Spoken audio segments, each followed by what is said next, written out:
Baik, selamat siang. Assalamualaikum warahmatullahi wabarakatuh. Pada kesempatan kali ini saya akan memberikan materi berkenaan dengan enrichment program di BINUS University.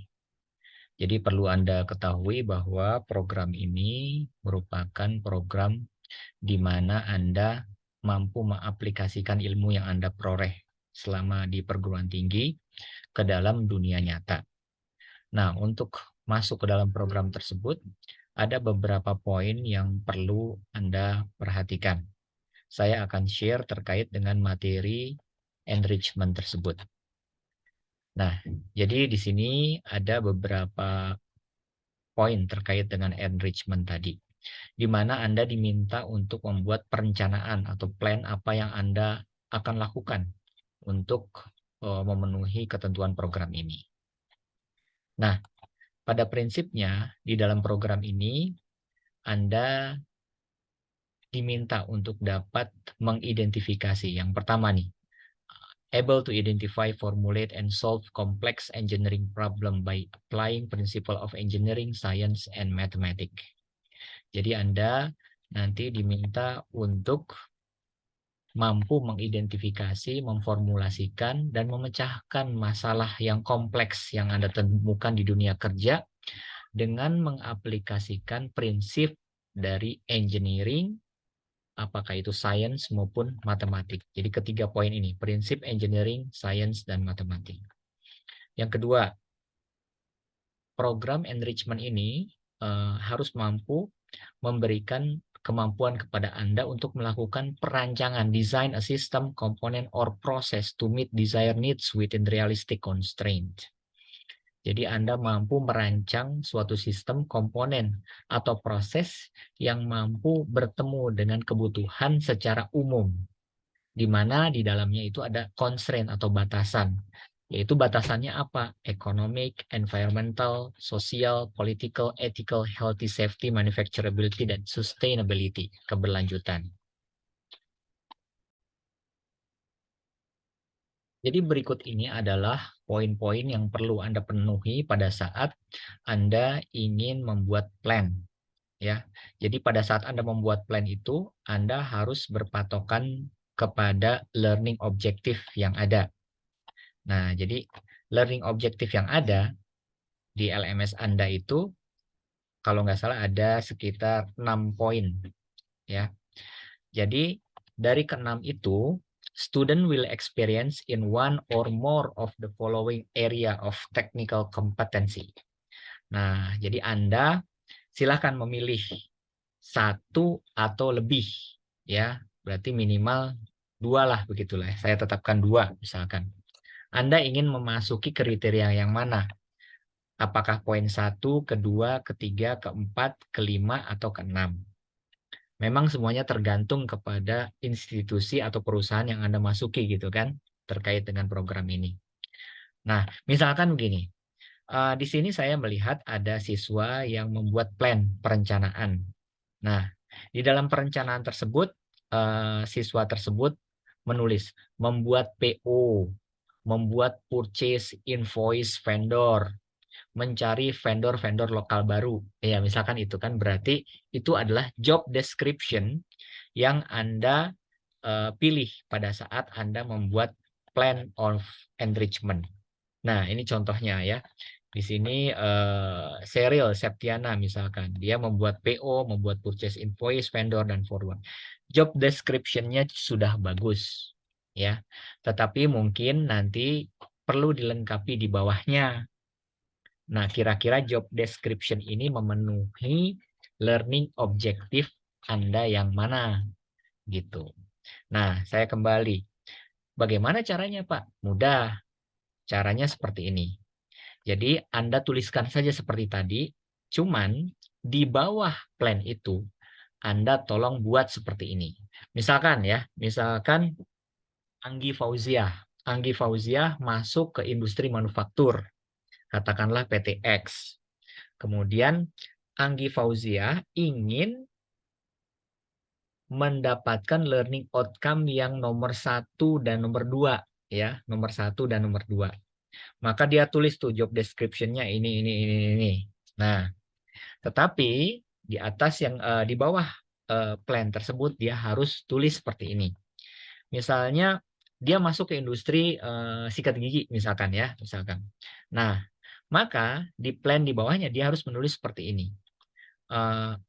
Mengidentifikasi waktu baku produk sikat gigi. Nah, itu masuk ke dalam kategori apa? Principle of Engineering. Nah, nanti tuliskan Principle of Engineering-nya kurung buka, kurung tutup. Kemudian apalagi? Anggi redesign sikat gigi yang ergonomis. Nah, itu masuknya kemana? Ke science misalkan. Dan yang ketiga misalkan, Anggi akan menghitung momen pergerakan sikat gigi misalkan. Itu masuknya kemana? Masuknya ke matematik. Jadi Anda perlu split, Anda perlu uraikan apa yang Anda lakukan berdasarkan learning objektif Anda. Misalkan principle of engineering kira-kira apa ya? Kalau misalkan tadi membuat PO, apakah masuk ke principle of engineering? Ternyata tidak, itu bukan principle of engineering gitu kan. Kemudian menghitung misalkan, menghitung Anda melakukan upaya misalkan menghitung laporan rugi laba. Nah, itu masuk ke mana? Masuk ke ini, ke matematiknya masuk. Jadi Anda tolong Anda tolong jabarkan secara rinci apa yang Anda job description Anda berdasarkan poin-poin yang ada di learning outcomes-nya tadi. Nah, kalau sekiranya yang kedua misalkan enability itu. Nah, makanya di sini saya merah-merahin nih, design a system, component and process.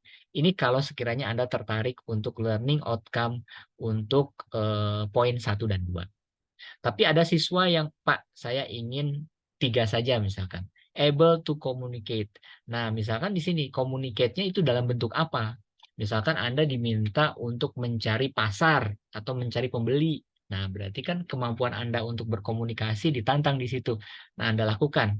Saya bertugas untuk mencari pembeli produk apa. Nah, kurung buka communicate. Nah, ini berarti Anda memilih yang ketiga. Ya. Atau Anda memilih yang keempat, atau Anda memilih yang kelima dan keenam. Ya, tergantung kepada kemampuan Anda dan lihat situasi kondisi yang ada di perusahaan tersebut. Ini berkenaan dengan learning outcomes-nya tadi. Baik, sampai di sini ada.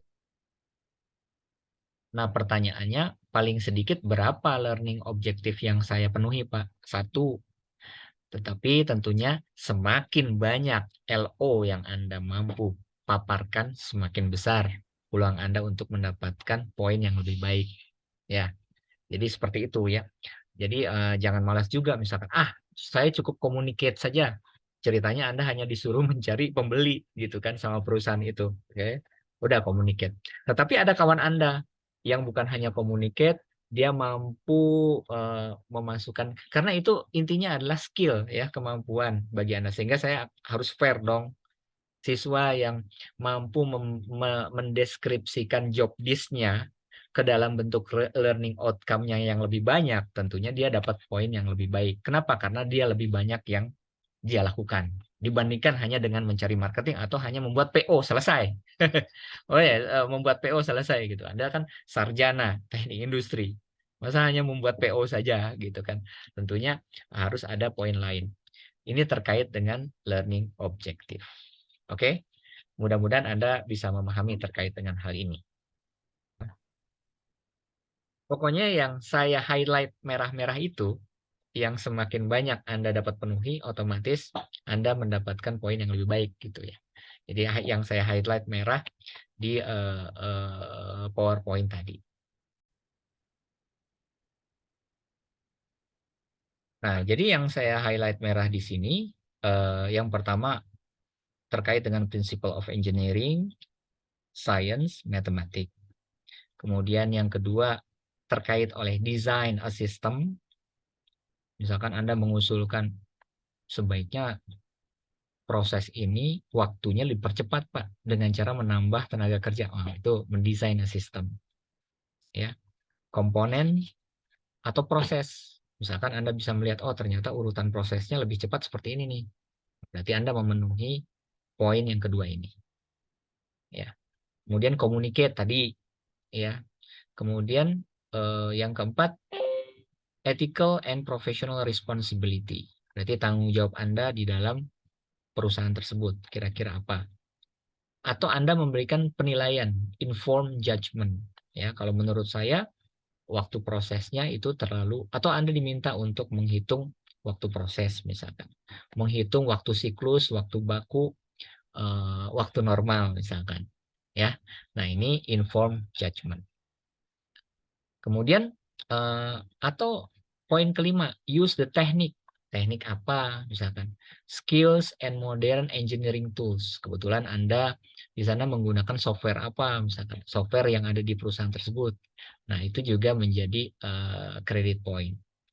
Atau Anda a recognition of the need for, ya Anda mampu mengenal kebutuhan, ada kebutuhan apa sih terkait dengan produk yang dihasilkan oleh perusahaan tersebut. Oke, ini poin-poinnya ya. Sehingga bukan hanya sekedar Anda menulis job description, tetapi Anda mampu menjabarkan job description tersebut ke dalam pemenuhan poin tadi. Gitu.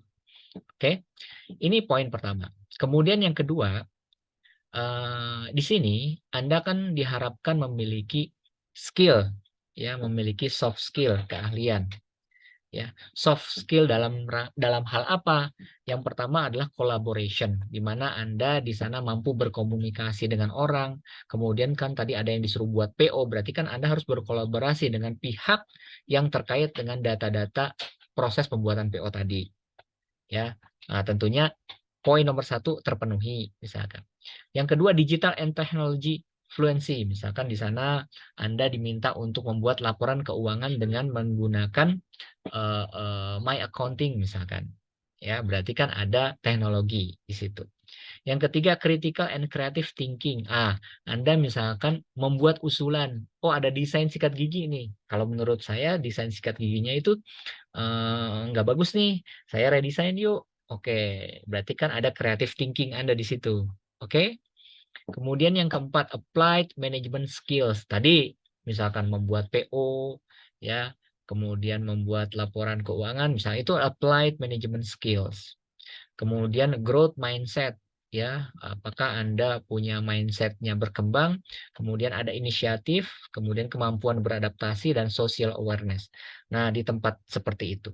Nah, berdasarkan job deskripsi yang Anda buat di plan, kira-kira Anda memenuhi yang nomor berapa, ya. Nanti Anda jabarkan, ya. Apakah nomor 1, 2, 3, 4. Nah, jadi caranya begini. Learning outcomes-nya di sini ada 1, 2, 3, 4, 5. Nah, misalkan Anda membuat laporan keuangan. Laporan keuangan paling hanya membuat masuk ke dalam kategori 4 saja. Applied management skill. Anda tuliskan seperti ini. Kalau misalkan menghitung waktu baku, ini kan yang Anda mampu memenuhi 1, 2, 7. Satu, collaboration-nya. Kenapa? Anda harus berkolaborasi kan dengan orang yang melakukan proses produksi. Mohon maaf Bu, saya boleh nggak menghitung waktu bakunya gitu kan? Berarti ada kolaborasi gitu. Nah, kemudian yang kedua, digital and technology fluency. Anda menggunakan teknologi, misalkan menggunakan HP. Nah, itu. Kemudian yang ketujuh, misalkan adaptability. Anda beradaptasi dengan lingkungan sekitar sehingga Anda mampu melakukan analisa terhadap waktu baku. Oke, poin-poinnya ini Anda buat. Ya, jadi 2 saja mudah terkait dengan skill yang Anda dapatkan dari apa yang Anda lakukan pada saat proses enrichment. Kemudian apa yang Anda pelajari, ya, sehingga dengan melakukan tersebut outcome learning Anda bertambah. Baik, ini terkait dengan ini. Oke, nah ini terkait dengan proses enrichment tadi. Mudah-mudahan ini bisa membantu Anda. Baik, nama Anda siapa tadi? Anggi, Pak. Anggi, oke. Apa job desk Anda? Di sana dari improvement management. Jadi saya disuruh cari tahu masalahnya kenapa di tahun 2002 itu produksinya menurun dibandingkan tahun-tahun sebelumnya dari data-data yang dikasih sih, Pak. Oke. Jadi Anda berhadapan dengan sebuah kasus, ya. Iya, Kenapa produksinya menurun, iya, ya. Pak.